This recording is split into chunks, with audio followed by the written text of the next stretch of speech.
যতক্ষণ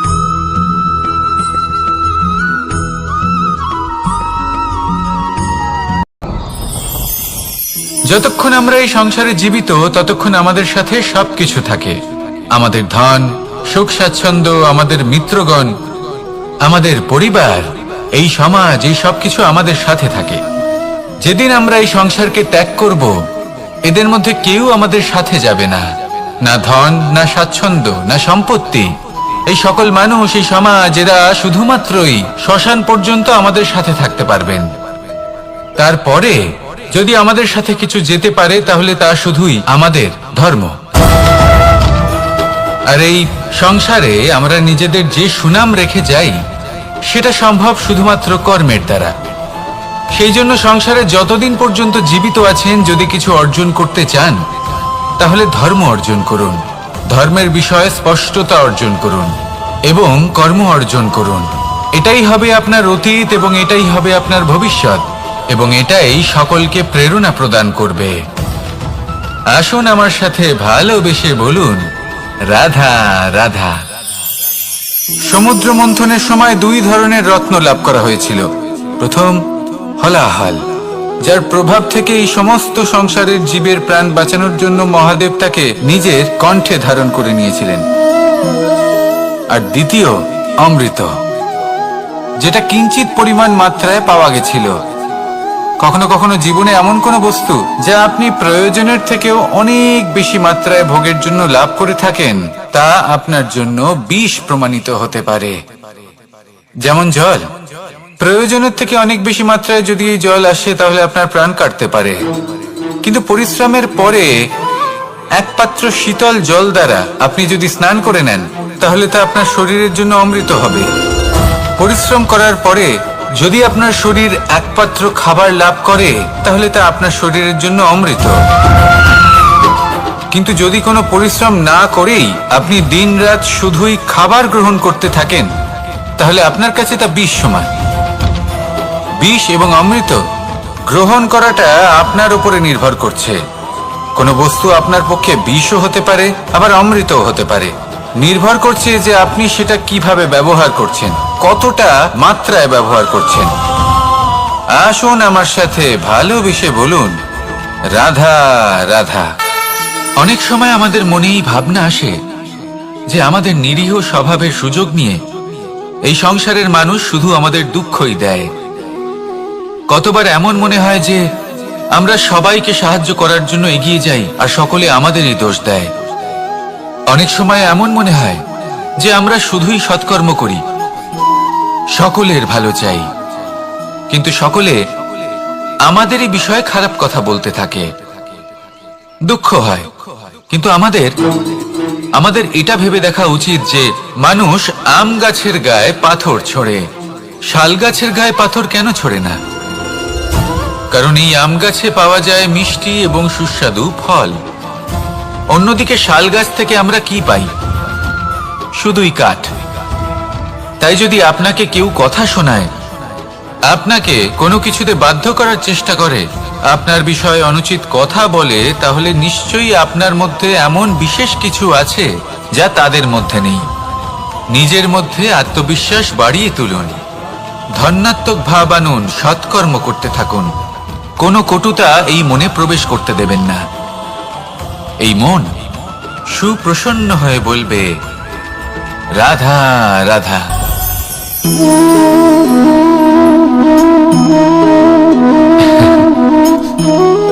ঘুমের মধ্যে আমরা বিভিন্ন ধরনের স্বপ্ন দেখি, কিছু সুখের, কিছু দুঃখের, কিছু অত্যন্ত ভয়ানক। কিন্তু সত্যি কথা বলতে এর উপর আমাদের কোনো নিয়ন্ত্রণ নেই। কিন্তু আমি এমনও কিছু ব্যক্তিকে দেখেছি যারা খোলা চোখে স্বপ্ন দেখেন এবং তা যাপন করেন। নিজেদের একটা আলাদা স্বপ্ন নগরী আছে ওনাদের, সেখানেই জীবন যাপন করেন। আসল বাস্তবটা কি তাতে ওনাদের কিছুই যায় আসে না। এমন কিছু মানুষ আছেন যাদের কাছে বিন্দুমাত্র জ্ঞান নেই। সে না হয় ঠিক আছে, কিন্তু জ্ঞান এমন ভাবে প্রদান করবেন যে মনে হবে সংসারের সমস্ত জ্ঞান তাদের কাছেই রয়েছে। এমন কিছু মানুষ আছেন যারা ভালোবাসতে জানেন না, আর তাও আমি মেনে নিলাম। কিন্তু কথা এমন ভাবে বলবেন তাতে মনে হবে যেন প্রেমের বিষয়ে সবকিছু শুধুমাত্র ইনিই জানেন। এবার আমি এমন কথা অবশ্যই বলছি না যে আপনি এরকম করেন, কিন্তু যদি কোনো ব্যক্তি এরকম করেন তাহলে তার এটা মাথায় রাখা উচিত যে সেই ব্যক্তি অন্য কারোর সাথে নয়, নিজের সাথে অনুচিত করছেন। কারণ এমন কাজ করে উনি নিজের দোষ, নিজের অপগুণ সংসারের কাছে নয়, নিজের কাছে লুকোচ্ছেন। আপনি যদি নিজেকে বুঝতে না পারেন, সম্পূর্ণরূপে নিজেকে আকলন না করেন, নিজের অপগুণ, নিজের দোষ পূর্ণরূপে না বুঝতে পারেন, তাহলে এটা কি করে বুঝবেন যে নিজেকে কিভাবে শুধরে নিতে হবে? আপনাকে নিজের সত্য স্বীকার করতেই হবে, তারপরেই আপনি নিজেকে পরিবর্তন করতে পারবেন। তাহলে স্বপ্নে নয়, বাস্তবে বাঁচুন, আনন্দে বাঁচুন, আর আমার সাথে ভালোবেসে বলুন রাধা রাধা। ইচ্ছে বড়ই বিচিত্র জিনিস। এই ইচ্ছে যদি তা পূর্ণ না হয় তাহলে তা ক্রোধকে জন্ম দেয়, যদি তা পূর্ণ হয় তাহলে লোভকে জন্ম দেয়, যদি সময়ের মধ্যে পূর্ণ না হয় তাহলে শোককে জন্ম দেয়, আর যদি সময়ের পূর্বেই পূর্ণ হয়ে যায় তাহলে অহংকারকে জন্ম দেয়। সকলের ইচ্ছে থাকে, আপনারও অবশ্যই থাকবে, তা অবশ্যই পূরণ করবেন। কিন্তু একটা কথা মনে রাখবেন, আপনার এই জীবন এটা কোনোভাবেই আপনার ইচ্ছে পূরণ করার মাধ্যম নয়। এ হলো ধৈর্য সাধনের এক মাধ্যম, নিয়ন্ত্রণ করার এক মাধ্যম। নিয়ন্ত্রণ নিজের কামনার ওপর, নিজের ইচ্ছের ওপর, নিজের আবেগের ওপর। কারণ ইচ্ছে এটা হলো সেই অশ্বের মতো যা একবার লাগাম ছাড়া হয়ে গেলে আপনার হাত থেকে যদি এই লাগাম বেরিয়ে যায় তাহলে তা আপনাকে সোজা বিনাশের পথে নিয়ে যেতে পারে। কিন্তু যদি আপনি একে নিয়ন্ত্রণ করতে পারেন তাহলে এটা আপনাকে সাফল্যের শিখরে অবশ্যই পৌঁছে দিতে পারে। তাহলে ইচ্ছেগুলিকে নিয়ন্ত্রণ করুন আর আমার সাথে ভালোবেসে বলুন রাধা রাধা। আমরা সকলে শক্তি অনুভব করতে চাই। এবার যদি আপনাকে জিজ্ঞেস করা হয় যে সবথেকে বেশি শক্তির অনুভব কোথা থেকে করা সম্ভব, তখন কেউ কেউ বলবেন পুষ্টিকর আহার গ্রহণ করলে, ব্যায়াম করলে, কেউ বলবেন ধন লাভ করলে, বন্ধুদের থেকে, পরিবারের থেকে আদি ইত্যাদি। এইভাবে আপনি শক্তির অনুভব অবশ্যই করতে পারেন, কিন্তু সবথেকে বেশি শক্তির অনুভব যদি আপনি করতে চান তাহলে তা পাবেন শুধু একতার দ্বারা, সংগঠনের দ্বারা। যদি আপনাকে উদাহরণ দিই, নিজের এই হাতটাকে দেখুন, 5টা আঙুল রয়েছে। কোনো একটা বস্তুকে নিজের একটা আঙুল দ্বারা তুলে ধরার চেষ্টা করে দেখুন, বড়ই কষ্ট হবে। তখন আপনি বুঝতে পারবেন যখন এই 5টি আঙুল একত্রিত হয় তখন কোনো কাজ কতটা সহজ হতে পারে। এটাই হলো শক্তি, একতার। সব থেকে ভালো উদাহরণ যদি আপনাকে দিই তাহলে বাঁশি। এই বাঁশি থেকে অত্যন্ত মধুর সুর নির্গত হয় যা সবার মন প্রসন্ন করে দেয়। এই কথা সত্যি, কিন্তু এই বাঁশি আমি একটা বা দুটো আঙুল দিয়ে বাজাতে পারবো না। আমাকে প্রত্যেকটা আঙুল ব্যবহার করতেই হবে, তবেই এর থেকে মধুর সুর নির্গত হবে যা সকলকে প্রসন্ন করবে, ঠিক কিনা? ঠিক এইভাবেই যদি আপনি চান যে আপনার জীবনরূপী বাঁশি থেকেও মধুর সুর নির্গত হোক বা সবার মনকে প্রসন্ন করে তুলুক, তাহলে আপনাকেও জীবনে একতা নিয়ে আসতেই হবে। আপনি একাও কর্ম করতে পারেন, পথ চলতেও পারেন, সামনেও এগোতে পারেন, সাফল্যও লাভ করতে পারেন। কিন্তু যখন সকলে একসাথে এগোবেন, সেই পথে চলবেন, সেই কর্মই করবেন, তখন লক্ষ্যে অবশ্যই পৌঁছবেন, সাফল্য অবশ্যই লাভ করবেন। কিন্তু সেই সাফল্য এবং তার আনন্দর সংমিশ্রণটাই একটু অন্যরকম হবে। তাই জীবনে ঐক্যবদ্ধ হন, একসাথে মিলে এগোতে থাকুন, আর আমার সাথে ভালোবেসে বলুন রাধা রাধা। আমাদের মধ্যে এমন অনেক মানুষ আছেন যারা বই পড়তে পছন্দ করেন, অনেক মানুষ আছেন যারা ভিন্ন ভিন্ন রকমের কাহিনী পড়েন। এবার পড়তে পড়তে মাঝে এমন একটা অধ্যায় অবশ্যই আসে যা আমাদের হৃদয় স্পর্শ করে যায়। আমরা হৃদয় যন্ত্রণা অনুভব করি, তাও আমরা সেই কাহিনী শেষ পর্যন্ত পড়ি, এবং তখন আমরা বুঝতে পারি যে সেই যন্ত্রণাময় অধ্যায়টি কেন এসেছিল, তার থেকে আমরা কি শিক্ষা পেলাম। এবং আমরা অবশেষে লক্ষ্যেও পৌঁছলাম। কিন্তু যদি সেই যন্ত্রণাদায়ক অধ্যায়টিতে আপনি থেমে যান, আপনি যদি এটা ভাবেন যে আমি আর পড়তে পারবো না, তাহলে আপনি জানতেও পারবেন না যে পরবর্তীতে কি হতে চলেছে। এই মন দুঃখে ভরে উঠবে, মনে প্রশ্ন আসতেই থাকে যার উত্তর আমরা পাই না, নিজেদের লক্ষ্য বুঝতেই পারি না। এইভাবেই আমাদের জীবনেও যদি এমন কিছু হয় যা অত্যন্ত দুঃখজনক, যদি এমন কোনো কঠিন অধ্যায় আপনার জীবনে আসে, থামবেন না। তা হলো আপনার জীবনের কাহিনীর একটি যন্ত্রণাদায়ক দুঃখজনক অধ্যায় মাত্র। শেষ পর্যন্ত এই কাহিনীতে টিকে থাকুন, কর্ম করতে থাকুন। আপনি বুঝতে পেরে যাবেন যে এই কঠিন পরিস্থিতি আপনার জীবনে কেন এসেছিল। আপনি শিক্ষাও লাভ করবেন এবং লক্ষ্যও লাভ করবেন। আসুন আমার সাথে ভালোবেসে বলুন, রাধা রাধা। খুব সুন্দর একটা কাহিনী আছে। একবার এক ব্যক্তি নিজের অসফলতার জন্য ত্রস্ত হয়ে সময় দেবতার তপস্যা করতে বসলেন। উনি তপস্যা করলেন এবং সময় দেবতা প্রসন্ন হলেন, মানুষের রূপ ধারণ করে ওনার সামনে প্রকট হলেন। এবার সেই ব্যক্তি ওনাকে জিজ্ঞেস করলেন যে কি এমন আছে যার জন্য আপনি বারবার জয়ী হন আর আমি চিরকাল পরাজিত হয়ে থাকি? কেন এত পরিশ্রম করা সত্ত্বেও আমি সাফল্য লাভ করতে পারি না? তখন সময় দেবতা উত্তর দিলেন যে দিন হোক বা রাত, ঝড় হোক বা ভূমিকম্প, রোদ হোক বা বৃষ্টি হোক, সময়ের সূত্রপাত হোক বা প্রলয়, আমি থামি না, আমি চলতেই থাকি। আর সেই জন্য যিনি থেমে যান তিনি পরাজিত হন আর আমি জয়ী হই। এটাই আমাদের শিখতে হবে। জীবনে সবসময় চলতে থাকুন, কখনো থামবেন না। হ্যাঁ, কিছুক্ষণের জন্য বিরতি নিতে পারেন, বিশ্রাম করার জন্য, নিজেকে আরো সশক্ত করে তোলার জন্য, কিন্তু থেমে যাবেন না। নিরন্তর কর্ম করতে থাকুন, পরিশ্রম করতে থাকুন, তবেই এই সংসার আপনাকে মনে রাখবে। আসুন আমার সাথে ভালোবেসে বলুন, রাধা রাধা। বস্ত্র আমাদের সকলের প্রিয়, এটা আমাদের জীবনযাপনের জন্য প্রয়োজনীয়। আমরা সবসময় চেষ্টা করি সেই বস্ত্র পরতে যা পরলে আমাদের দেখতে ভালো লাগে। কিন্তু কখনো এই কথা ভেবে দেখেছেন যে কিছু বস্ত্র যদি স্বচ্ছ হয় তাহলে তা পুরনো হলেও দেখতে ভালো লাগে? ঠিক তেমনই যেমন কোনো খাবার যদি মশলাদার না হয়, অত্যন্ত সুস্বাদু নাও হয়, কিন্তু যদি তা গরম হয়, টাটকা হয়, তাহলে খেতে ভালোই লাগে।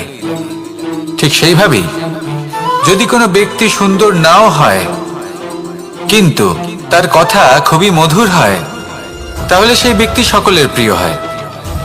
কোনো ব্যক্তি যদি ধনবান নাও হন কিন্তু তিনি যদি গুণী হন, তাহলে এই সংসারে সম্মান লাভ করেন।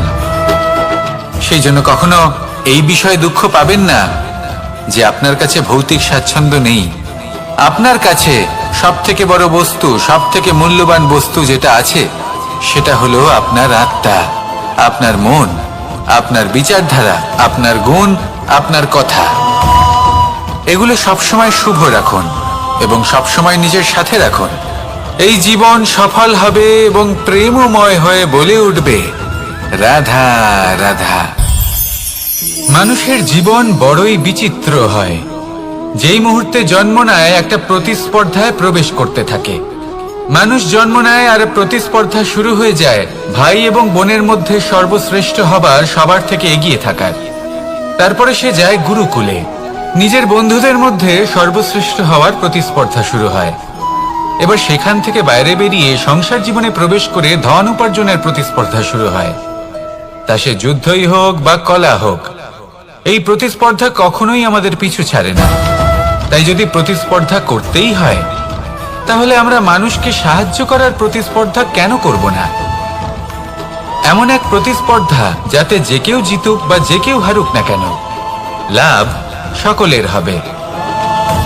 সকলের মধ্যে প্রেম বিতরণ করতে থাকুন, এইভাবেই আনন্দ বিতরণ করতে থাকুন। আর আমার সাথে ভালোবেসে বলুন, রাধা রাধা। এবার এই পুরুষার্থের বিষয়ে আপনারা অবশ্যই শুনেছেন, মোক্ষ, চতুর্থ পুরুষার্থ। আপনারা কি জানেন এই মোক্ষ আসলে কি? ধর্ম, অর্থ, কামনার পালন করতে করতে মৃত্যু লাভ করা, এটাই কি মোক্ষ? না, মোক্ষ হলো সেটাই যা জন্ম এবং মৃত্যুর ঊর্ধ্বে, প্রত্যেক ব্যক্তি, প্রত্যেক জীবই সংসারে কোনো না কোনো বিশেষ প্রয়োজনে আসে। ধর্মপথে, সৎপথে অর্থ উপার্জন করা, প্রয়োজনকে পূর্ণ করার চেষ্টা করতে করতে সেই প্রয়োজনকে পূর্ণ করা তাকে মুক্তির পথে নিয়ে যায়, যা হলো মোক্ষ। যদি এই মোক্ষ লাভ না হয়, তাহলে মানুষ জন্ম এবং মৃত্যুর এই চক্রে বারবার ফিরে আসবে। তাই নিঃস্বার্থভাবে সদ্ভাব নিয়ে কর্ম করুন, সকলকে ভালোবাসুন, আর আমার সাথে বলুন রাধা রাধা। জল এ হলো জীবনের আধার, পঞ্চতত্ত্বের মধ্যে একটি, আর অত্যন্ত বিশেষ। এর থেকে অনেক বড় শিক্ষা পাওয়া যায়। এই জল গন্তব্যের বিষয়ে এর স্পষ্ট ধারণা আছে। ও জানে ওর লক্ষ্য কি, আর প্রয়াস করে ততদূর সে পৌঁছেও যায়। এটি পর্বত থেকে বয়ে নিচে নেমে আসে, নদীর সাথে সমাহিত হয়ে তার সাথে বয়ে চলে, চিরসবুজ বনানী গড়ে তোলে, প্রাণীদের তৃষ্ণা নিবারণ করে, সামনে এগিয়ে চলে, মানুষের সাথে মিলিত হয়। যারা একে বাঁধের মধ্যে বেঁধে রাখতে চেষ্টা করে, সে বন্দি দশাতেও থেকে যায়, মানুষের কল্যাণ করে। তারপর বাঁধ থেকে মুক্তি পেয়ে এগিয়ে চলে, কোথাও ধাক্কা খায়, কোথাও বাধা পড়ে, কোথাও যদি পথ খুঁজে না পায়, তাহলে পথ খুঁজেই নেয়, আর যেখানে পথ থাকে না সেখানে পথ বানিয়ে নেয়, আর শেষ পর্যন্ত নিজের লক্ষ্যে পৌঁছেই যায়, অর্থাৎ সমুদ্রে গিয়ে সমাহিত হয়ে যায়। আমাদেরও কিছুটা এরকমই হয়ে উঠতে হবে। যেখানেই যাবেন সকলের কল্যাণ করুন, সামনে এগোন। আপনি কোথাও পড়ে গেলে, ধাক্কা খেলে আঘাত লাগবেই, উত্থান পতন লেগেই থাকে। সামনে এগোতে থাকুন। কোথাও পথ না পেলে তা খুঁজে নিন, কোথাও পথ না থাকলে তা বানিয়ে নিন। নিজের গন্তব্যের কথা সব সময় মনে রাখুন। শেষ পর্যন্ত নিজের মোক্ষ লাভ আপনি অবশ্যই করবেন। আর আমার সাথে ভালোবেসে বলুন রাধা রাধা।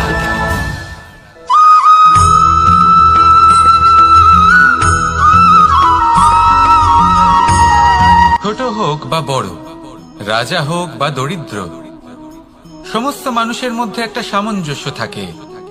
সমস্ত মানুষের কাছে তার প্রশংসা অত্যন্ত গুরুত্বপূর্ণ। সে খুবই প্রসন্ন হয় যদি আপনি তার প্রশংসা করেন, কিন্তু আপনি যদি তাকে এটা বলেন যে এটা তোমার ভুল ছিল, তোমার কিছু খামতি ছিল, তখন সেটা সে মানতে রাজিই থাকে না। সব মানুষ এটা শুনতে পছন্দ করে যে সে যেটা করেছে সেটাই সর্বোত্তম। এবার আমি আপনাকে একটা কথা বলি। এই হলো নিন্দা, এই হলো প্রশংসা, আর এই হলো সত্য, যা সবার থেকে উচ্চস্থানীয়। সেই জন্য মানুষ আয়না দেখে। আয়না তাকে তার সৌন্দর্য দেখায় না, তাকে দেখায় যা সত্য, যাতে মানুষ আরো সুন্দর হওয়ার চেষ্টা করতে থাকে। তাই আয়না অত্যন্ত গুরুত্বপূর্ণ সত্যকে জানার জন্য। জীবনে নিন্দুকের মাহাত্ম্য প্রশংসকের মাহাত্ম্যের থেকে অনেক বেশি। কেন? কারণ তারা আপনাকে আপনার খামতি দেখায়, আপনার ভুলগুলো বুঝিয়ে দেয়, আপনাকে একটা সুযোগ দেয় নিজেকে শুধরে নিতে, নিজেকে আরো শ্রেষ্ঠ করে তুলতে, যা প্রশংসক করতে পারে না। তাই জীবনে যদি কখনো নিন্দা করা হয়, তাকে ভালোবেসে গ্রহণ করুন, ধন্যাত্মক রূপে গ্রহণ করুন। যদি নিজেকে কোনো শিক্ষা দেওয়া সম্ভব হয় তাহলে অবশ্যই দিন। দেখবেন মন প্রসন্ন হয়ে বলবে রাধা রাধা। মানুষ যখন কোনো শক্তি লাভ করে তখন সে নিজেকে বলশালী মনে করে। শক্তি লাভ করলেই তার মধ্যে অহংকার চলে আসে, অভিমান চলে আসে। তার কারণ হলো সে একটা সহজ কথা বুঝতেই পারে না। এই সব যা হচ্ছে সময়ের জন্য হচ্ছে। সময়ের থেকে বেশি বলশালী আর কেউ নেই। এই সময়ের জন্যই রাবণ ভক্তি দ্বারা কৈলাস পর্বত তুলে নিয়েছিলেন। আবার সেই সময়ের জন্যই, সেই কারণেই রাবণকে বধ হতে হলো। তার সাথে সাথে রাক্ষস কুলও ধ্বংস হয়েছিল এবং লঙ্কাও ভস্ম হয়ে গেছিল। দেখতে গেলে জন্ম থেকে মৃত্যু পর্যন্ত এই যে সময়, সেটাই হলো জীবন। কিন্তু তার মধ্যেও যা সময় আসে কোনো কারণেই আসে, সেই সময় আমরা যাপন করে কিছু শিখতে পারি। তাই আজ যে সময় আপনার হাতের কাছে আছে তাকে মুষ্টিবদ্ধ করে রাখুন, তাকে সামলে রাখুন, তাকে সংযত করে রাখুন, অনুভব করুন, তার থেকে কিছু শিখুন, তাকে কোনোভাবেই ব্যর্থ হতে দেবেন না। আর এটা জেনে রাখুন যে ভবিষ্যতে যা কিছু হতে পারে, যা কিছু হতে চলেছে, সেটা না আপনি জানেন আর না তা আপনার বশে রয়েছে। সেই জন্য আজ অহংকার বা অভিমান করে নিজের ভবিষ্যতের ক্ষতি করবেন না, সেই অনর্থ ঘটাবেন না। এটাই হলো সময়ের অর্থ। আসুন আমার সাথে ভালোবেসে বলুন, রাধা রাধা। গুরু, যিনি পথ দেখান, আমাদের জীবনে অত্যন্ত গুরুত্বপূর্ণ, অত্যন্ত আবশ্যক। কিন্তু কিছু মানুষ মনে করেন যে গুরুর কোনো প্রয়োজন নেই, কারণ এই সমগ্র জ্ঞান মানুষের অন্তরেই নিহিত রয়েছে। এবার প্রশ্ন এটাই, যদি সমস্ত জ্ঞান মানুষের অন্তরে নিহিত থাকে তাহলে গুরুর কি প্রয়োজন? আর যারা আজ পর্যন্ত গুরুকে মেনে এসেছেন তারা কি অনুচিত করেছেন? এর উত্তর আমি আপনাকে দেব একটা উদাহরণ দ্বারা।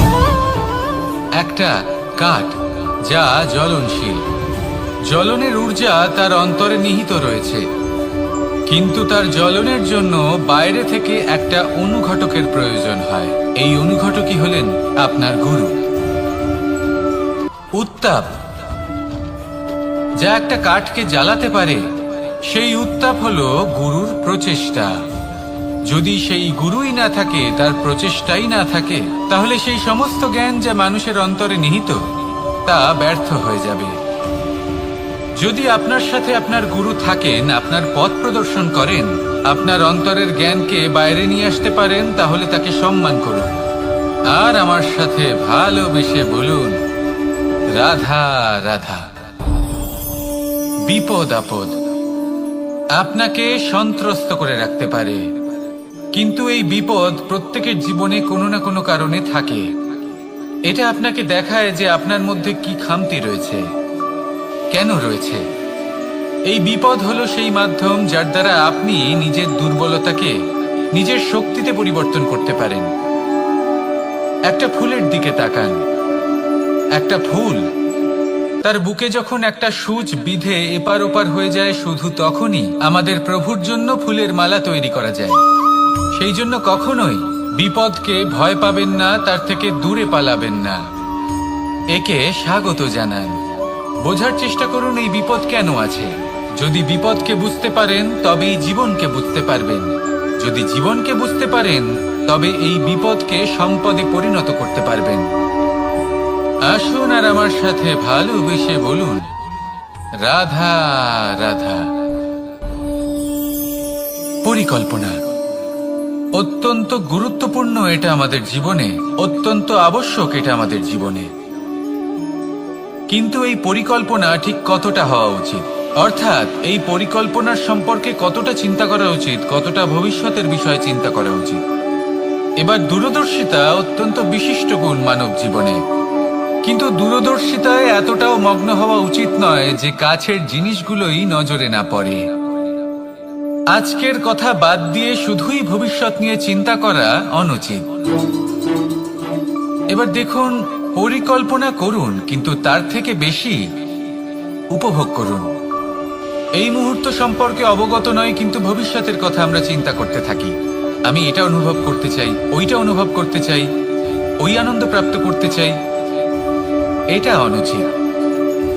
পরিকল্পনা করুন, সংযত করুন, কিন্তু আজকে, বর্তমানকে, এই মুহূর্তকে।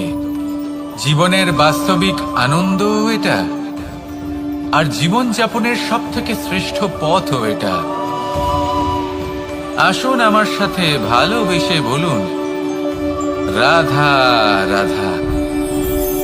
কখনো কখনো মনে এই ভাবনা আসতেই পারে যে ঈশ্বর আজ পর্যন্ত এত রূপে অবতীর্ণ হয়েছেন, এতবার এই পৃথিবীতে এসেছেন, তারপরেও এই সংসারে কোথাও না কোথাও এই পাপ বসবাস করে। এটার কারণ কি? এটার কারণ আমরা স্বয়ংই। যখন কোনো ব্যক্তি এই পৃথিবীর পথপ্রদর্শন করে, এই সংসারকে উচিত দিশা দেখায়, এই সংসারের মঙ্গল করে, আমরা সেই ব্যক্তিকে মানুষ থেকে ঈশ্বর বানিয়ে ফেলি। সেই ব্যক্তির পতন স্বয়ং আমাদের হাতেই হয়ে যায়, কারণ সেই ব্যক্তি তার শ্বাস প্রশ্বাসের জন্য হয় না। সেই ব্যক্তি হলো সেই ভাবনা যা সে এই সংসারকে প্রদান করেছে। আমরা সেই ব্যক্তির ভাবনাটারই অন্ত করে দিই। এটা উচিত নয়। আমরা ওনাকে প্রভু মেনে নিই। প্রভু মানার পর আমরা ওনার কাছে প্রার্থনা করি, হে প্রভু আমাদের সাহায্য করুন। যদি উনি প্রভুও হন, তাও উনি পৃথিবীতে এসেছেন মনুষ্য রূপে। যা কর্ম করেছেন, যা শক্তি প্রাপ্ত করেছেন, এই দেহ থেকেই প্রাপ্ত করেছেন। আপনাদের এটা বোঝানোর জন্য যে এই কাজ আপনিও করতে পারেন। যারা সৎ আত্মা থাকেন, তাদের জন্য সর্বশ্রেষ্ঠ শ্রদ্ধাঞ্জলি হলো এটাই যে আপনি তাদের পদচিহ্ন অনুসরণ করে চলুন। না ওনাদের স্মরণে থাকুন, না পুষ্পের মালা ওনাদের চরণে রাখুন, বরং তাদের ভাবনাকে অনুসরণ করে সেই ভাবনা নিয়ে এগিয়ে চলুন। এটা না শুধু আপনার জন্য, বরং সমগ্র সংসারের জন্য লাভদায়ক। তাহলে এটাই করুন, আর আমার সাথে ভালোবেসে বলুন, রাধা রাধা। যখন কঠোর রোদে আমাদের শরীর উত্তপ্ত হয়ে যায়, আমরা গরম অনুভব করি, তখনই যদি বর্ষা হয় আর বৃষ্টির জলের ফোঁটা আমাদের শরীরে এসে পড়ে, তখন কেমন অনুভূতি হয়? বর্ষার এই জলের ফোঁটা যখন ধরিত্রীতে পড়ে, তখন যে নাদ উৎপন্ন হয়, মনে হয় যেন এক সঙ্গীত। এমন এক সঙ্গীত যা স্থিরতার সাথে আমাদের বুঝিয়ে দেয় যে এই সূর্যের উত্তাপ, এই রোদ, তা চিরকালের জন্য থাকবে না। সূর্যের কিরণের যতই তেজ থাকুক, যখন বর্ষা আসবে, এই রোদের কিরণকে শীতল করবে। সূর্যের তেজ যতই বেশি হোক না কেন, কখনো না কখনো কালো মেঘ আসবে আর সূর্যকে ঢেকে দেবে। অর্থাৎ এই প্রকৃতি আমাদের শিক্ষা দেয় যে কারোর প্রকাশ, যে কারোর মেধা চিরকাল টিকে থাকে না। এবার যদি কথা বলি অন্ধকারের বিষয়ে, তবে রাত্রির কালো অন্ধকারকে একটা জোনাকির আলো পরাজিত করে। অর্থাৎ অন্ধকারও চিরকালের জন্য বজায় থাকে না। এটা কি আমরা বুঝলাম? তবে আপনাদের দুটো সহজ প্রশ্ন করব। জীবনে যখন কিছুই আপনাদের সাথে চিরকাল থাকবে না, তাহলে অহংকার কি নিয়ে? আর জীবনে যদি প্রত্যেক দুঃখ, বিপদ, সমস্যা একটা সময় পর আপনাকে ছেড়ে চলে যায়, তাহলে পরাজয় মানবেন কেন? এই দুশ্চিন্তা ত্যাগ করুন, এই অহংকার ত্যাগ করুন, আসক্তি ত্যাগ করুন, আর আমার সাথে ভালোবেসে বলুন, রাধা রাধা। ভোজন। এই সংসারে যেই হোক না কেন, কোনো মানুষ হোক, কোনো প্রাণী হোক, কোনো কীট হোক বা কোনো বনস্পতি হোক, প্রত্যেকের জন্য ভোজন অতি আবশ্যক। কারণ ভোজন থেকেই শক্তি পাওয়া যায়, আর সেই শক্তি দিয়েই সংসারের, আমাদের জীবনের সমস্ত কার্য করা যায়। এবার এমন এক ধরনের শক্তি হয় যা শীতের ঋতুতে সূর্য থেকে আমরা পেয়ে থাকি, আর আরেক ধরনের উত্তাপ হয় যা দিয়ে ভোজন রান্না করা হয়, সুস্বাদু নানান ধরনের ভোজন। এবার অত্যন্ত গুরুত্বপূর্ণ হলো যে ব্যক্তি সেই ভোজন বানাচ্ছেন তার মানসিক পরিস্থিতি, এবং সেই ব্যক্তি যিনি ভোজন গ্রহণ করছেন তার মানসিক অবস্থা। যখনই আপনি ভোজন বানাচ্ছেন, তখন ভালোবাসার সাথে কাজটা করুন, ধন্যাত্মক ভাব নিয়ে, সৎ ভাবনার সাথে। কারণ আপনার এই মানসিক স্থিতি শক্তির আকারে সেই খাদ্যের সাথে মিলে মিশে যায়। আর যখনই আপনি ভোজন গ্রহণ করছেন, তখন সদ্ভাবনার সাথে, প্রসন্নতার সাথে গ্রহণ করুন, ধন্যাত্মক ভাব নিয়ে। যদি আপনি প্রসন্নতার সাথে রান্না করেন, প্রসন্নতার সাথে খাদ্য গ্রহণ করেন, তাহলে আপনি প্রসন্নই থাকবেন, আর মন সুপ্রসন্ন হয়েই বলবে, রাধা রাধা। কখনো কোনো চাতক পাখিকে দেখেছেন? কথায় আছে যে বছরে মাত্র একবার সে তার তৃষ্ণা মিটিয়ে থাকে, আর তাও আকাশে ভেসে থাকা মেঘের দ্বারা ঘটানো বৃষ্টির জলের ফোঁটা থেকে। আর কোথাও থেকে সে তার তৃষ্ণা পূরণ করে না। সারা বছর সে নিদারুণ গরম সহ্য করে, তীব্র শীতও সহ্য করে, শুধু এই আশা নিয়ে যে বছরে একবার অন্তত সেই মেঘের ঘন ঘটা হবে, বৃষ্টি হবে, আর সে তার তৃষ্ণা নিবারণ করবে। এটা আসলে কি? এটা আসলে বিশ্বাস। সেই বিশ্বাস যে বছরে একবার সেই মেঘ আসবে তৃষ্ণা নিবারণ করতে। যেমন দেখুন, একটা সূর্যমুখী ফুল সারা রাত অন্ধকারের সাথে যুদ্ধ করে, কারণ তার বিশ্বাস যে ভোরবেলার সূর্য তাকে অবশ্যই দর্শন দেবেন। সেটাও বিশ্বাস ছিল যার উপর ভরসা করে মনু একটা নৌকা নিয়ে বেরিয়ে পড়েছিলেন এবং সমস্ত সৃষ্টিকে প্রলয়ের হাত থেকে বাঁচিয়েছিলেন। সেটাও ছিল ভালোবাসার প্রতি বিশ্বাস, যার উপর ভরসা করে বানর এবং ভাল্লুক সেনা নিয়ে শ্রীরাম আক্রমণ করেছিলেন সমস্ত বরদানপ্রাপ্ত অসুরগণ এবং রাক্ষসগণের লঙ্কায় এবং জয় লাভ করেছিলেন। এই বিশ্বাসই হল এই বিশ্বের আশা। বিশ্বাস রাখুন যে আপনি হলেন সর্বশ্রেষ্ঠ এবং শুধুই নিজের কর্ম করতে থাকুন। এই বিশ্বাসের আশাই আপনাকে প্রতি মুহূর্তে বল প্রদান করবে। এ হলো আমার বিশ্বাস। আসুন আর আমার সাথে ভালোবেসে বলুন, রাধা রাধা। সৌন্দর্য।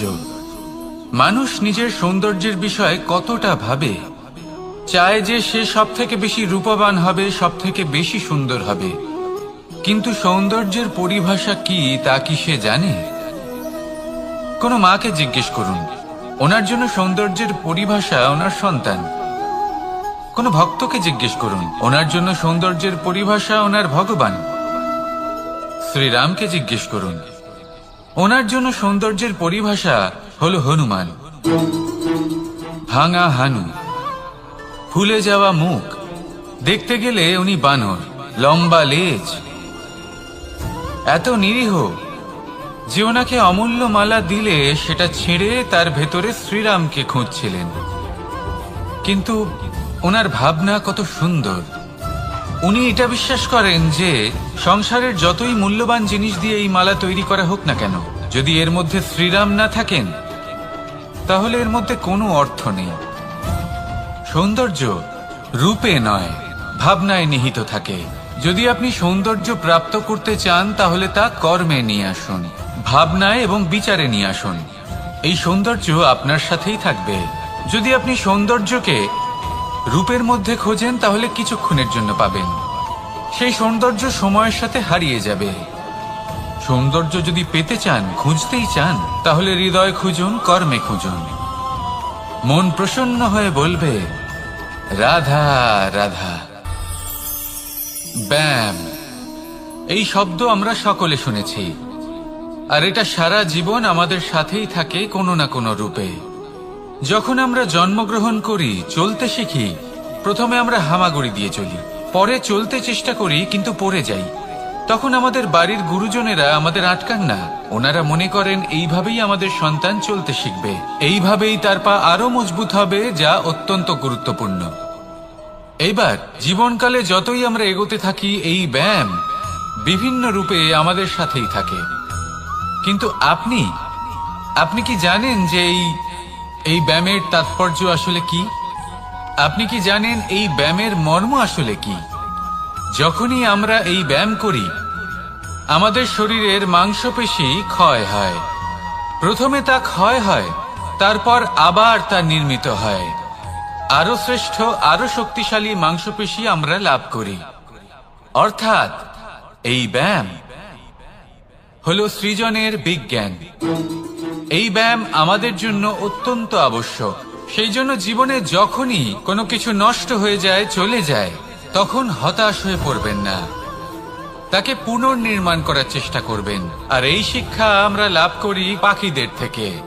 যখনই বর্ষা হয়, ঝড় আসে, যখন পাখির বাসা ভেঙে চুরমার হয়ে যায়, তারা হার মেনে নেয় না, সে আবার অল্প অল্প করে সব খুঁজে একত্রিত করে আবার নিজের বাসা বানিয়ে তোলে, পুনরায় এক জীবনকে জন্ম দেয়, এক নতুন পরিবারকে জন্ম দেয়। তাই মনে রাখবেন, জীবনে এইভাবেই যদি আপনি নির্মাণ করতে চান, সৃজন করতে চান, তাহলে সেই নির্মাণের জন্য ভাঙনের অভিজ্ঞতা থাকা অত্যন্ত আবশ্যক। ভগ্ন বস্তুকেও সম্মান করা অত্যন্ত আবশ্যক। এই আচরণ মনে নিয়ে আসুন, মন প্রসন্ন হয়ে বলবে রাধা রাধা। আমাদের এই জীবন, তাতে এই যে সময় চক্র, তা তিনটি ভাগে বিভক্ত। এক হলো অতীতকাল, ফেলে আসা অতীত, তারপরে আসে বর্তমান, এখনকার এই মুহূর্ত, আর তারপর আসে আগামীকাল অর্থাৎ ভবিষ্যৎ। এবার এখানে সবথেকে গুরুত্বপূর্ণ হলো অতীতকাল, ভবিষ্যৎকাল, ফেলে আসা অতীত এবং আগামী সময়। কেন? কারণ এই দুইয়ের উপর নির্ভর করছে যে আপনি বর্তমানে কি করতে চলেছেন। শুধু প্রয়োজন হলো সঠিক দৃষ্টিভঙ্গি। অতীতকালকে যদি আপনি একটি দৃষ্টিভঙ্গি থেকে দেখেন, তাহলে অতীতকালে আপনি দুঃখও দেখতে পাবেন, যন্ত্রণাও দেখতে পাবেন। অন্য কোনো দৃষ্টিভঙ্গি থেকে দেখলে আপনি অতীতকাল থেকে শিক্ষাও লাভ করবেন। এবার এই শিক্ষা অনুসারেই বর্তমানে কর্ম করা উচিত। এবং যদি ভবিষ্যতের কথা বলি, তাহলে বলবো ভবিষ্যতের কথা ভেবে আপনি আজ অবশ্যই চিন্তিত হতে পারেন। অন্য একটি দৃষ্টিভঙ্গি থেকে দেখলে ভবিষ্যতেই আপনি একটি লক্ষ্য, একটি উদ্দেশ্য দেখতে পাবেন, যে আপনি কি করতে চান, কি লাভ করতে চান। এবার সেই অনুসারে বর্তমানে কর্ম করা উচিত, ভবিষ্যৎ এবং অতীতকাল অনুসারে। এভাবেই যদি জীবনে কর্ম করতে থাকেন, আপনার এই বর্তমানের দিনগুলো আপনি একটু নতুন ভাবে বাঁচতে পারবেন। এভাবেই যদি জীবনে এগোতে থাকেন, তাহলে আপনার জীবনে আনন্দের উদ্ভব হতে কেউ বাধা দিতে পারবে না। আসুন আমার সাথে ভালোবেসে বলুন রাধা রাধা। পরিকল্পনা অত্যন্ত গুরুত্বপূর্ণ, এটা আমাদের জীবনে অত্যন্ত আবশ্যক, এটা আমাদের জীবনে। কিন্তু এই পরিকল্পনা ঠিক কতটা হওয়া উচিত, অর্থাৎ এই পরিকল্পনার সম্পর্কে কতটা চিন্তা করা উচিত, কতটা ভবিষ্যতের বিষয়ে চিন্তা করা উচিত। এবার দূরদর্শিতা অত্যন্ত বিশিষ্ট গুণ মানব জীবনে, কিন্তু দূরদর্শিতায় এতটাও মগ্ন হওয়া উচিত নয় যে কাছের জিনিসগুলোই নজরে না পড়ে। আজকের কথা বাদ দিয়ে শুধুই ভবিষ্যৎ নিয়ে চিন্তা করা অনুচিত। এবার দেখুন, পরিকল্পনা করুন, কিন্তু তার থেকে বেশি উপভোগ করুন। এই মুহূর্ত সম্পর্কে অবগত নয়, কিন্তু ভবিষ্যতের কথা আমরা চিন্তা করতে থাকি। আমি এটা অনুভব করতে চাই, ওইটা অনুভব করতে চাই, ওই আনন্দ প্রাপ্ত করতে চাই। এটা অনুচিত। পরিকল্পনা করুন, সংযত করুন, কিন্তু আজকে, বর্তমানকে, এই মুহূর্তকে। জীবনের বাস্তবিক আনন্দ এটা, আর জীবনযাপনের সব থেকে শ্রেষ্ঠ পথও এটা। আসুন আমার সাথে ভালোবেসে বলুন রাধা রাধা। মানুষ কখনো কখনো সময়কে নিয়ন্ত্রণ করতে চেষ্টা করে, কখনো কখনো সময়ের গুরুত্ব বুঝতে পারে না। এটা ভাবে যে এই কিছু মুহূর্ত কেটে যাক, একে অতিবাহিত করি, তাহলে কি বা হবে, কয়েকটা মুহূর্ত মাত্র। কিন্তু তা নয়। আজকের একটা মুহূর্ত ভবিষ্যতের অনেক বড় পরিবর্তনের ভিত হতে পারে। আজকের একটা মুহূর্ত আপনার ভবিষ্যৎকে উজ্জ্বল করে তুলতে পারে। সেই জন্য ছোট ছোট মুহূর্তগুলিকে অদেখা করবেন না। সময়কে কাজে লাগান, পূর্ণরূপে কাজে লাগান। এবার যদি আপনি কাউকে সাহায্য করতে চান আর সেই কারণেই যদি থেমে থাকেন, তাহলে ঠিক আছে, কারণ আপনি কাউকে সাহায্য করে তার জীবনকে আরো ভালো করে তুলতে চাইছেন, আরো শ্রেষ্ঠ করতে চাইছেন।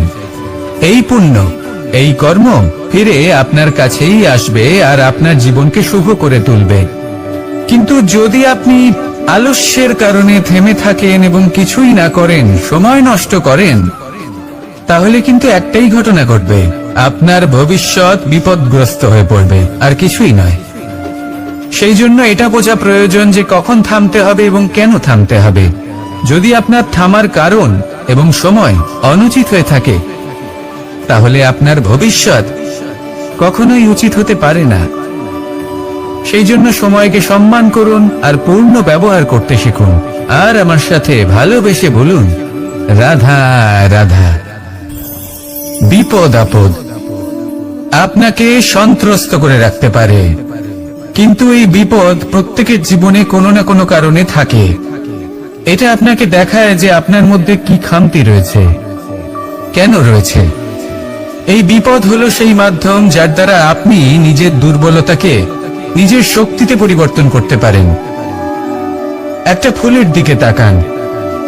একটা ফুল তার বুকে যখন একটা সূচ বিঁধে এপার ওপার হয়ে যায়, শুধু তখনই আমাদের প্রভুর জন্য ফুলের মালা তৈরি করা যায়। সেই জন্য কখনোই বিপদকে ভয় পাবেন না, তার থেকে দূরে পালাবেন না, একে স্বাগত জানান। বোঝার চেষ্টা করুন এই বিপদ কেন আছে। যদি বিপদকে বুঝতে পারেন তবেই জীবনকে বুঝতে পারবেন। যদি জীবনকে বুঝতে পারেন তবেই এই বিপদকে সম্পদে পরিণত করতে পারবেন। আসুন আর আমার সাথে ভালোবেসে বলুন, রাধা রাধা। জীবনে সবথেকে বেশি গুরুত্বপূর্ণ বস্তু কি?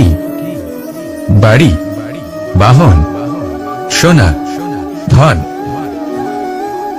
যদি আমি সত্যি বলি তাহলে জীবনের সবথেকে বেশি গুরুত্বপূর্ণ বস্তু কোনো বস্তুই নয়।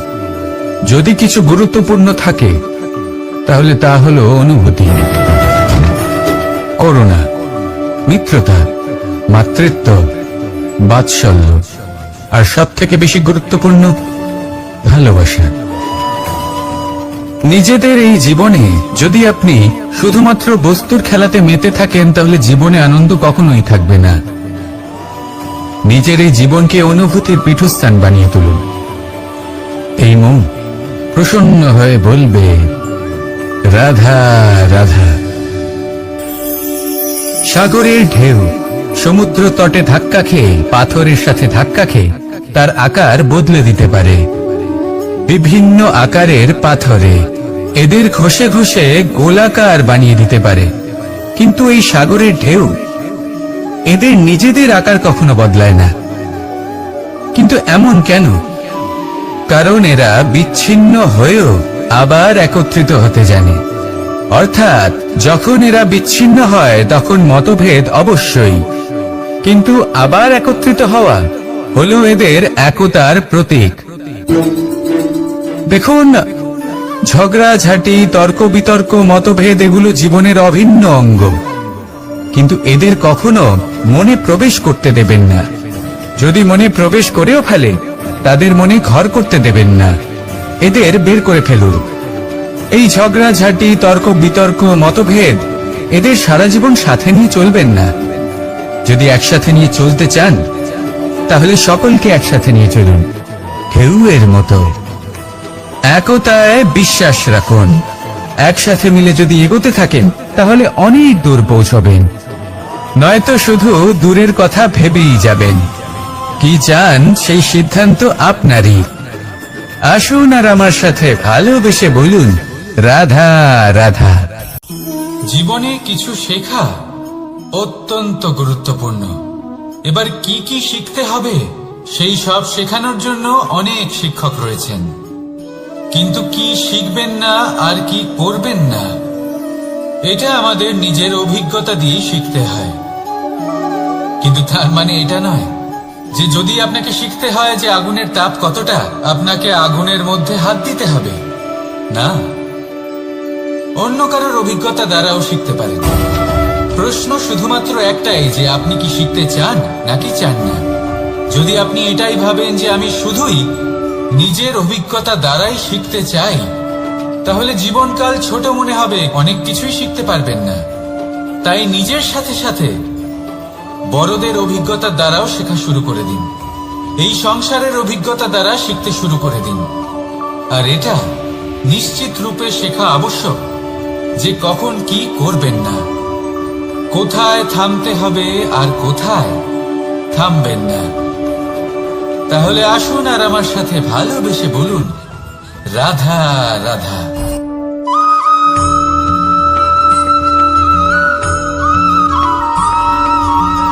এই সংসারে সবথেকে বেশি কোমল বস্তু হলো রেশম। এই রেশম এতটাই কোমল হয় যে এর পুরো একটা থান শুধুমাত্র একটা হাতে ধরা সম্ভব। কখনো ভেবে দেখেছেন এই রেশম কিভাবে হয়? একটি কীট তার লালার দ্বারা উৎপন্ন হয়। এই কীট সেই রেশমকে পাক দিতে থাকে, পাক দিতেই থাকে আর আস্তে আস্তে তার মধ্যেই জড়িয়ে পড়ে।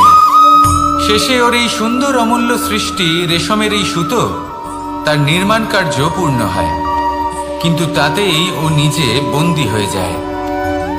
নিজেরই মায়াজালের এই বন্দী গৃহে নিজেই ফেঁসে যায়।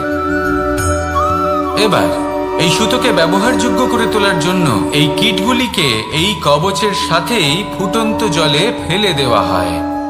এই সংসারে যদি আমাদের স্বপ্ন এই সংসারের দুঃখ হরণ করার জন্য, এই সংসারে সুখ বিতরণ করার জন্য হয়, তবেই আমাদের প্রগতি সম্ভব। যদি আমাদের এই স্বপ্ন শুধুই আমাদের এবং আমাদের স্বার্থ সিদ্ধির জন্য হয়, তাহলে এই স্বপ্ন আমাদের অন্ধ করে দেবে, আমাদের অন্ধকারের পথে নিয়ে যাবে, আর আমরাও সেই কীটের মতো হয়ে যাব। নিজেদেরই মায়াজালে আমরা নিজেই ফেঁসে যাব, আর শেষে আমরা যদি কিছু লাভ করি তা হবে একাকিত্ব, অন্ধকারময় মৃত্যু। তাই স্বপ্ন অবশ্যই দেখুন, কিন্তু এমন ভাবে স্বপ্ন দেখবেন না যে তার এই বন্দিগৃহে আপনি নিজেই ফেঁসে গেলেন। স্বপ্ন দেখুন পরোপকারে।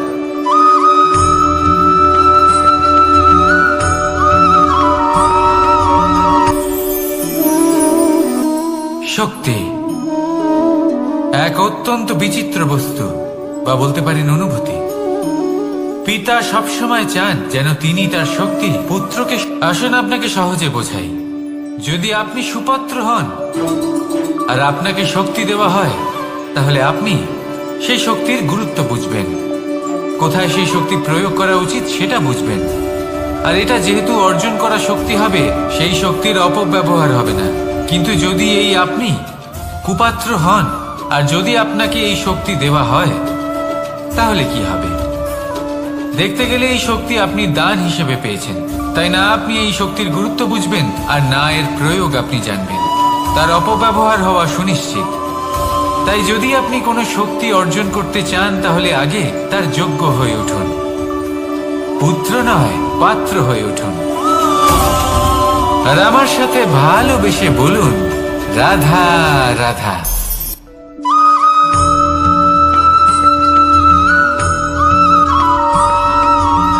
এই সংসারে প্রত্যেক মানুষ এটাই চান যে তিনি যেন ধনবান হন, আর্থিক অবস্থা তার ভালো থাকে, ওনার বাড়িতে লক্ষ্মীর আগমন হয়। কিন্তু সেটা হবে কি করে, সেটাই হলো প্রশ্ন। কেউ বলেন যে যদি পরিশ্রম করো তাহলে ধন অর্জন সম্ভব, কেউ বলেন যে যদি বিদ্যা লাভ হয় তবেই ধন অর্জন সম্ভব, কেউ বলেন যে যদি বলশালী হও তবেই সম্পন্ন থাকবে। ভালো কথা, যদি তাই হয়ে থাকে, তবে দিনমজুর সারা দিন পরিশ্রম করেন, তিনি কেন ধনী হন না? অনেকজন বিদ্বান মানুষ আছেন এই সংসারে, তারা কেন ধনবান হন না? অনেক সংখ্যক বলশালী ব্যক্তি আছেন, তাদের কাছে ধন নেই কেন? তাদের কেন ধনের অভাব হয়?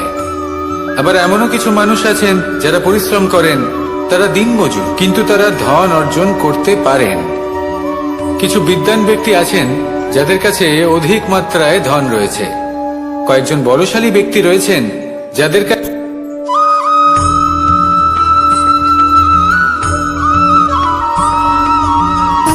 সুখ, দুঃখ এবং শক্তি, এই তিন হলো এই সংসারের ত্রিদেবের মতো। আমাদের জীবনে যা কিছু ঘটছে এই তিনটির ভিত্তির উপরেই হচ্ছে। আসলে এই সংসারের একটা নিয়ম আছে, যখনই আপনি কিছু লাভ করেন, এই সংসার আপনার পরীক্ষা নেয়। এটা জানার জন্য আপনার পরীক্ষা নেয় যে আপনি যা কিছুই লাভ করেছেন, আপনি কি আদৌ সেটার যোগ্য কিনা। ঠিক সেইভাবেই এই সুখ, দুঃখ এবং শক্তি আপনার পরীক্ষা নিয়ে থাকে। যখন সুখ আসে তখন সে আপনার পরীক্ষা নেয় যে আপনার মধ্যে অহংবোধ জাগ্রত হয়নি তো। যদি অহংবোধ চলে আসে তাহলে সুখ সেখানেই সঙ্গ ত্যাগ করে। দুঃখ আপনার ধৈর্যের পরীক্ষা নিতে থাকে, আর যদি আপনার মধ্যে ধৈর্য না থাকে তাহলে এটা আপনাকে আরো বেশি দুঃখের গভীর অন্ধকারে ঠেলে দেবে। সেখানে শক্তি পরীক্ষা নেয় আপনার বিনম্রতার। যদি আপনি বিনম্র না হন, তাহলে হয় এই শক্তি আপনার সঙ্গ ত্যাগ করবে, নয় এই শক্তি বিনম্রতার অভাবে আপনার পতনের কারণ হতে পারে। এই সংসারে যে কোনো ব্যক্তি যিনি এই পরীক্ষায় উত্তীর্ণ হয়ে থাকেন, এই জীবনে তিনি সাফল্য লাভ করেন। আসুন আমার সাথে ভালোবেসে বলুন, রাধা রাধা।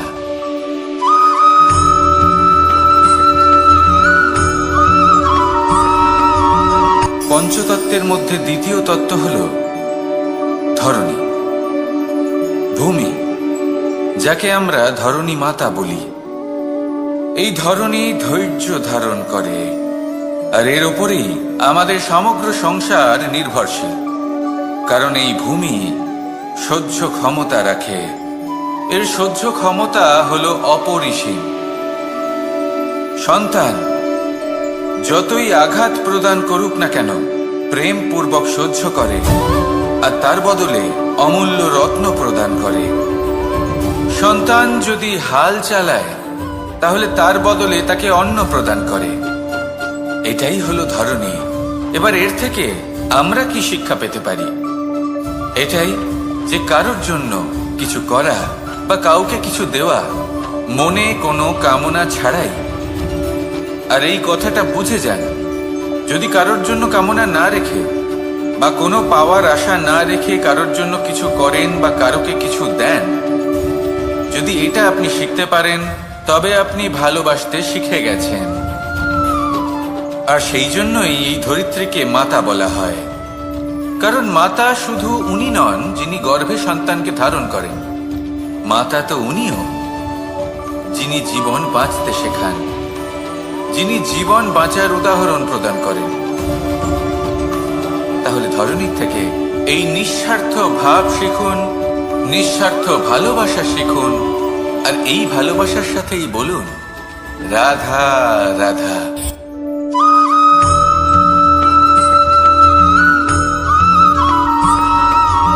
মানুষ জন্মগ্রহণ করে, তার সাথে ভয়েরও জন্ম হয়। ছোটবেলা থেকেই আমাদের মনে কোনো না কোনো প্রকারের ভয় থেকেই যায়। কেউ এই বিষয়ে ভয় পায় যে তার কোনো বস্তু তার থেকে দূরে চলে যাবে। কেউ এই বিষয়ে ভয় পায় যে আমি নিজেকে হারিয়ে ফেলব। কেউ এই ভেবে ভয় পায় যে আমার প্রিয়জনেরা তারা যেন আমার থেকে দূরে না চলে যায়। কেউ এই ভেবে ভয় পায় যে আমরা যেন পথ না হারিয়ে ফেলি, আদি ইত্যাদি। কিন্তু সত্যি কথা বলতে, ভেবে দেখুন এই ভয় বাস্তবে কি? শুধুই একটা মনস্থিতি, আর কিছুই নয়। যা কিছু আপনি জীবনে পেয়েছেন তা একদিন আপনাকে হারাতে হবে। এই জীবন হলো আপনারই, কিন্তু তাও একদিন সমাপ্ত হবে। তাই ভয় পেয়ে কি লাভ? এই ভয় শুধু আপনাকে জীবন যাপন করা থেকে বাধা দিচ্ছে, আর কিচ্ছু নয়। পথ হারিয়ে ফেললেই বুঝতে পারবেন যে নতুন পথ কিভাবে বানাতে হয়। কিছু মানুষকে জীবন থেকে হারালে তবেই আপনি বুঝবেন যে আপনার আপনজনকে। এই ভয়ের কারণে ভীত হয়ে থাকবেন না। এই তারা নক্ষত্র অন্ধকারের অভাবে গুরুত্ব হারায়। শিবকেও মহাদেব হওয়ার জন্য বিষপান করতে হয়েছিল। প্রত্যেক পরিস্থিতি, প্রত্যেক সাফল্য আপনার পরীক্ষা নেবে। তাতে উত্তীর্ণ হওয়া হলো আপনার কর্ম।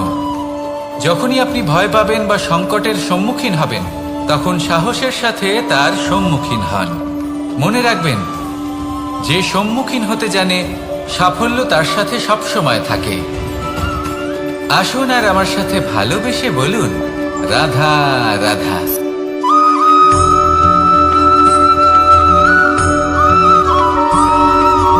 জীবনে অগ্রসর হওয়ার জন্য আমাদের কাকে প্রয়োজন হয়? মাতা পিতা, বন্ধু, প্রেম, সাহায্য, অর্থ, পরিশ্রম, আশা। ভিন্ন ভিন্ন মানুষ ভিন্ন ভিন্ন বিকল্প চয়ন করে। যদি আমি আপনাকে বলি, তাহলে জয় আর পরাজয়ের মন্ত্র দুটো শব্দের উপর নির্ভর করে, মেনে নেওয়া আর দৃঢ় হওয়া। যদি মেনে নেন, তাহলে হেরে যাবেন। যদি দৃঢ় হন, তাহলে নিশ্চিত রূপে জয়ী হবেন। যদি কখনো আপনি ক্লান্ত হয়ে ওঠেন, আপনি দুঃখী হন, পুরোপুরি ভেঙে পড়েছেন, তখন মেনে নেবেন না যে আপনি ভেঙে পড়েছেন, নয়তো হেরে যাবেন। তখন উল্টে স্থির করবেন যে যাই হয়ে যাক না কেন, আমি জয়ী হবই। আর আপনি দেখবেন যে জয় নিশ্চিত রূপে আপনার কাছেই আসবে। তাহলে এই কথা মনে রাখবেন আর আমার সাথে ভালোবেসে বলবেন, রাধা রাধা।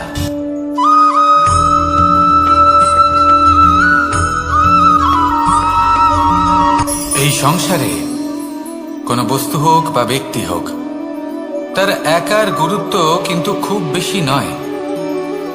একটা উদাহরণ হিসেবে বৃষ্টির ফোঁটাকে ভেবে দেখুন। যদি একটি বৃষ্টির ফোঁটা হয় তাহলে তার খুব বেশি গুরুত্ব থাকে না, কিন্তু যখন সহস্র বৃষ্টির ফোঁটা মেঘের মধ্যে দিয়ে ঝরে পড়ে, তখন সেটা বর্ষার রূপ ধারণ করে। সেই বর্ষা যা এই প্রকৃতিকে শান্ত করে। সেইভাবেই পাথরের ছোট টুকরো, তার খুব বেশি গুরুত্ব থাকে না, কিন্তু যখন অসংখ্য পাথরের টুকরো একত্রিত হয় তখন তা পর্বতের আকার ধারণ করে। সেইভাবেই কিছু মানুষ যখন একত্রিত হন তখন তৈরি হয় পরিবার, কিছু পরিবার যখন একত্রিত হয় তখন তৈরি হয় সমাজ, যখন অনেক সংখ্যক সমাজ একত্রিত হয় তখন তৈরি হয় রাজ্য। এবার এই রাজ্যের সব থেকে গুরুত্বপূর্ণ ব্যক্তি হতে পারেন রাজা, কিন্তু তাও সেই রাজা একা কিছু করতে পারেন না। যুদ্ধ লড়ার সময় তারও নিজের সৈন্যদলকে প্রয়োজন পড়ে।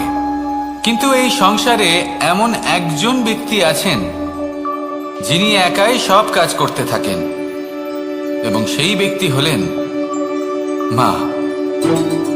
আমাদের জীবনে একজন পিতার ভূমিকা কিন্তু নিঃসন্দেহে অমূল্য, কিন্তু আমাদের সকলের জীবনে যে ভূমিকা একজন মায়ের তা অন্য কারোর থাকে না।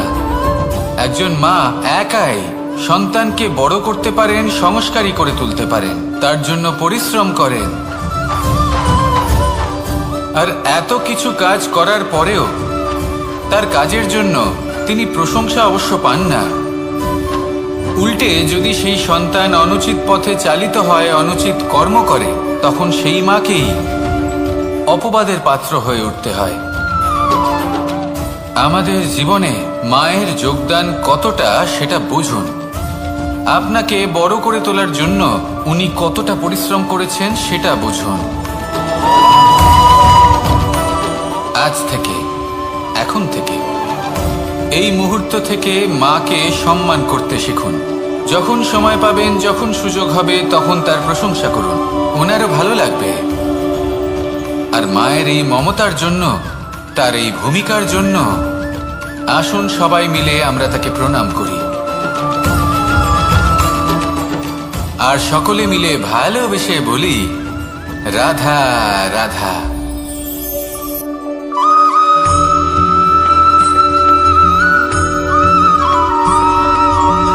এই সংসারের সব থেকে গুরুত্বপূর্ণ তত্ত্ব কোনটা? প্রথম হলো সময়। জন্ম থেকে মৃত্যু পর্যন্ত এই যে সময়, এটাই তো হলো জীবন। দ্বিতীয় হলো জীবন, যাতে আমরা সময়ের সদ্ব্যবহার করি, শ্রেষ্ঠ থেকে শ্রেষ্ঠতর কাজ করার চেষ্টা করি, বহু বছরের এই পরম্পরা, এই সংস্কৃতিকে এগিয়ে নিয়ে যাওয়ার চেষ্টা করি, এই সংসারে আমরা অংশগ্রহণ করতে চেষ্টা করি। তৃতীয় হলো ধন, সেই ধন যা প্রত্যেক ব্যক্তি অর্জন করতে চেষ্টা করেন। এবার এই তিনটি তত্ত্বের মধ্যে একটা সামঞ্জস্য আছে, সমান ব্যাপার আছে, সে ধনই হোক বা সময় হোক বা হোক জীবন। আর সেই সমান ব্যাপার হলো যে যদি আপনি এটা গণনা করতে থাকেন তাহলে তা কমতে থাকে, যদি আপনি এটা ব্যবহার করেন তাহলে তা বাড়তে থাকে। একে সংগঠিত করে রাখতে চেষ্টা করলে এ হাত থেকে ফসকে যায়, কিন্তু যদি আপনি একে সামলে রাখতে শিখে যান তাহলে এমন কাজ করবেন যাতে সংসারের সাথে সাথে পরবর্তী প্রজন্ম লাভবান হবে। যদি কিছু শিখতে চান তাহলে সামলাতে শিখুন, গণনা করা বা সংগঠিত করা নয়। আসুন আর আমার সাথে ভালোবেসে বলুন, রাধা রাধা।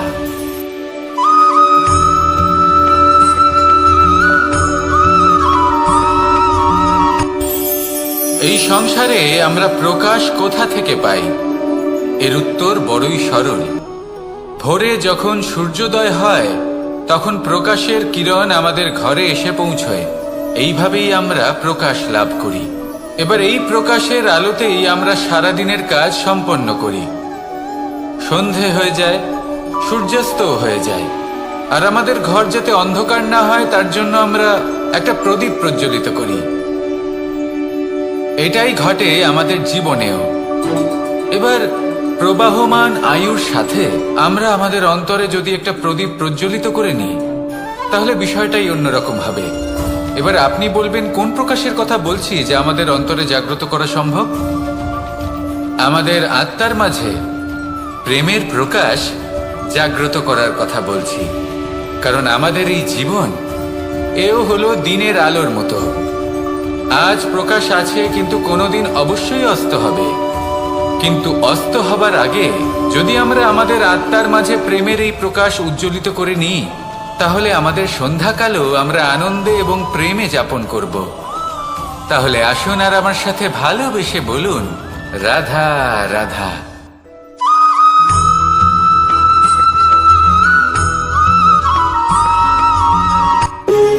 যখন মানুষের মৃত্যু হয় তখন কি হয়? অনেক সংখ্যক মানুষ শোক পালন করতে চলে আসেন। যে ব্যক্তি মৃত্যু লাভ করেছেন তার অনেক বস্তু থাকে যেগুলো তার প্রিয়, যেগুলো তিনি ব্যবহার করেছেন। তার শয্যা, তার বস্ত্র, তার আভূষণ সবকিছু তার থেকে বিচ্ছিন্ন করা হয় এবং খালি হাতে তাকে শ্মশানের উদ্দেশ্যে রওনা করা হয়। আমি আপনাকে এই প্রশ্ন করতে চাই, আপনি এই সংসারে কি অর্জন করেছেন? ধন সম্পত্তি, বস্ত্র, আভূষণ, এই সব কিছু যে আপনি অর্জন করেছেন আপনার মৃত্যুর পরে তা আপনার থেকে দূর হয়ে যাবে। এর উত্তর হলো একটাই, আপনার কর্ম। শুধু সেটাই আছে যা একান্ত আপনার, আর শুধু সেটাই এই সংসার থেকে চলে যাওয়ার পরেও সংসারেই জীবিত থাকবে।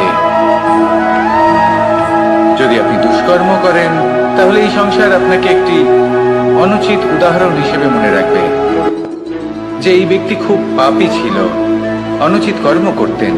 যে পথে তিনি চলেছেন সেই পথে কারোর চলা উচিত নয়।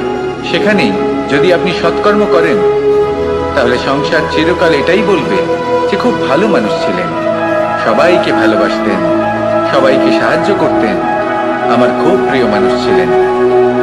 এটাই হলো শ্রেষ্ঠ কর্ম। সেই জন্য জীবনে শুধুমাত্র ধন সম্পত্তি, আভূষণ এই সব অর্জন করতে গিয়ে নিজের মনোনিবেশ করবেন না। শ্রেষ্ঠ কর্ম করুন। সংসার থেকে চলে যাওয়ার পরেও এই কর্মই এই সংসারে আপনাকে জীবিত রাখবে। আসুন আমার সাথে ভালোবেসে বলুন, রাধা রাধা।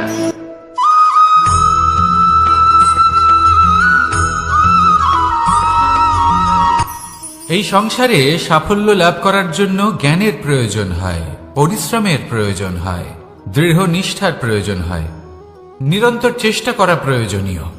কিন্তু আরো কিছু আছে যা অত্যন্ত প্রয়োজনীয় এবং গুরুত্বপূর্ণ। তা হলো ভালো বন্ধু। তাদের থাকা অত্যন্ত প্রয়োজনীয়। যদি ভালো বন্ধু থাকে তাহলে সময় এলে তারা ঢাল হয়ে আপনাকে সুরক্ষা করবেন। সময় এলে অস্ত্রের মতো শত্রুকে সংহারও করবেন। যদি তিনি জ্ঞানী হন, তাদের মধ্যে সদ্গুণ থাকে, তাহলে এই সব গুণ আপনার মধ্যেও প্রবেশ করবে। তাহলে সাফল্যের জন্য ভালো বন্ধু পাওয়া অত্যন্ত প্রয়োজনীয়। কিন্তু শুধু বন্ধু কেন, ভালো শত্রুও থাকা প্রয়োজনীয়। এবার আপনি ভাববেন এ আমি কি বললাম? যদি আপনার জীবনেও ভালো অর্থাৎ শক্তিশালী শত্রু থাকে তাহলে আপনিও শক্তিশালী হতে থাকবেন। এই শত্রু আপনাকে প্রেরিত করবে আরো বেশি শক্তিশালী হয়ে ওঠার। কখনো কোনো হরিণকে দেখুন, তীব্র গতিতে দৌড়তে থাকে। কেন তীব্র গতিতে দৌড়য়? এই কারণে নয় যে কোথাও তার জন্য মধুর ঘাস অপেক্ষা করে রয়েছে, না। সে এই কারণে তীব্র গতিতে দৌড়য় কারণ সেটা না করলে তার পেছনে একটি সিংহ আছে যে ওকে নিজের ভোজন করে ফেলবে। তাই জীবনে বিপদ, সংকট এই সব কিছুও হলো অত্যন্ত গুরুত্বপূর্ণ। তার সম্মুখীন হতে শিখুন আর আমার সাথে ভালোবেসে বলুন, রাধা রাধা।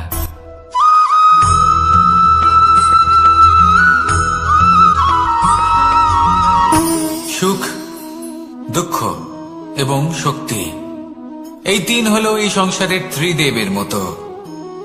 আমাদের জীবনে যা কিছু ঘটছে এই তিনটির ভিত্তির উপরেই হচ্ছে। আসলে এই সংসারের একটা নিয়ম আছে, যখনই আপনি কিছু লাভ করেন এই সংসার আপনার পরীক্ষা নেয়। এটা জানার জন্য আপনার পরীক্ষা নেয় যে আপনি যা কিছুই লাভ করেছেন আপনি কি আদৌ সেটার যোগ্য কিনা। ঠিক সেইভাবেই এই সুখ, দুঃখ এবং শক্তি আপনার পরীক্ষা নিয়ে থাকে। যখন সুখ আসে তখন সে আপনার পরীক্ষা নেয় যে আপনার মধ্যে অহংবোধ জাগ্রত হয়নি তো। যদি অহংবোধ চলে আসে তাহলে সুখ সেখানেই সঙ্গ ত্যাগ করে। দুঃখ আপনার ধৈর্যের পরীক্ষা নিতে থাকে, আর যদি আপনার মধ্যে ধৈর্য না থাকে তাহলে এটা আপনাকে আরো বেশি দুঃখের গভীর অন্ধকারে ঠেলে দেবে। সেখানে শক্তি পরীক্ষা নেয় আপনার বিনম্রতার। যদি আপনি বিনম্র না হন তাহলে হয় এই শক্তি আপনার সঙ্গ ত্যাগ করবে, নয় এই শক্তি বিনম্রতার অভাবে আপনার পতনের কারণ হতে পারে। এই সংসারে যে কোনো ব্যক্তি যিনি এই পরীক্ষায় উত্তীর্ণ হয়ে থাকেন এই জীবনে তিনি সাফল্য লাভ করেন। আসুন আমার সাথে ভালোবেসে বলুন, রাধা রাধা।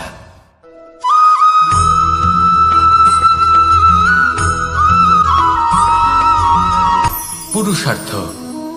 শাস্ত্রে 4 ধরনের পুরুষার্থের কথা বলা হয়েছে। প্রথম হলো ধর্ম। আপনি কি জানেন এই ধর্ম আসলে কি? আপনার কি মনে হয় ধর্ম আসলে কি? কোনো বিশেষ ঈশ্বরকে মানাই কি ধর্ম বলা হয়? নাকি কোনো বিশেষ রীতি পালন করাই হলো ধর্ম? নাকি কোনো বিশেষ সাহিত্যকে সর্বশ্রেষ্ঠ মনে করাই হলো ধর্ম? না, ধর্ম হলো সেটা যাকে ধারণ করা যেতে পারে। আর ধারণ শুধু সেটাই করা যায় যা পবিত্র। পবিত্র শুধু তাকেই বলা হয় যা নিঃস্বার্থ, যার মধ্যে শাসন করার কোনো ইচ্ছে নেই, যা সরলভাবেই প্রবাহমান, জল এবং বায়ুর মতো।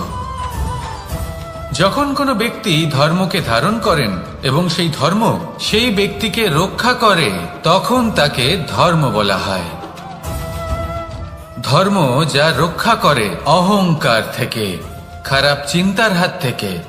সেই জন্য পুরুষার্থ গড়ে তোলার আগে, ধর্ম পালন করার আগে ধর্মের প্রকৃত অর্থ কি সেটা বুঝে নিন।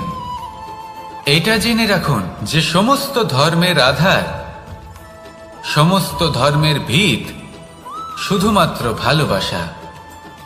আসুন আর এই ভালোবাসার সাথেই বলুন, রাধা রাধা।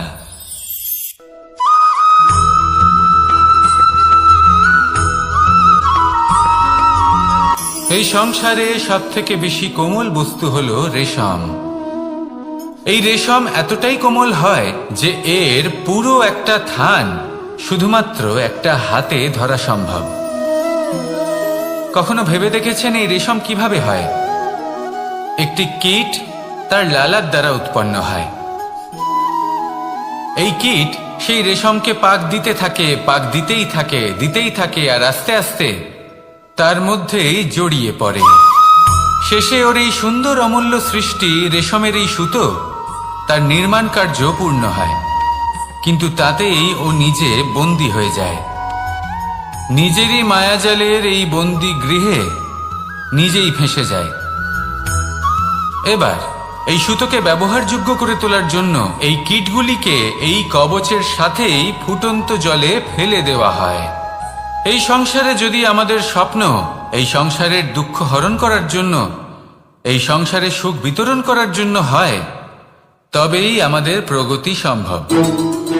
যদি আমাদের এই স্বপ্ন শুধুই আমাদের এবং আমাদের স্বার্থ সিদ্ধির জন্য হয়, তাহলে এই স্বপ্ন আমাদের অন্ধ করে দেবে, আমাদের অন্ধকারের পথে নিয়ে যাবে, আর আমরাও সেই কীটের মতো হয়ে যাব। নিজেদেরই মায়াজালে আমরা নিজেই ফেঁসে যাব। আর শেষে আমরা যদি কিছু লাভ করি তা হবে একাকিত্ব, অন্ধকারময় মৃত্যু। তাই স্বপ্ন অবশ্যই দেখুন, কিন্তু এমন ভাবে স্বপ্ন দেখবেন না যে তার এই বন্দিগৃহে আপনি নিজেই ফেঁসে গেলেন। স্বপ্ন দেখুন পরোপকারে,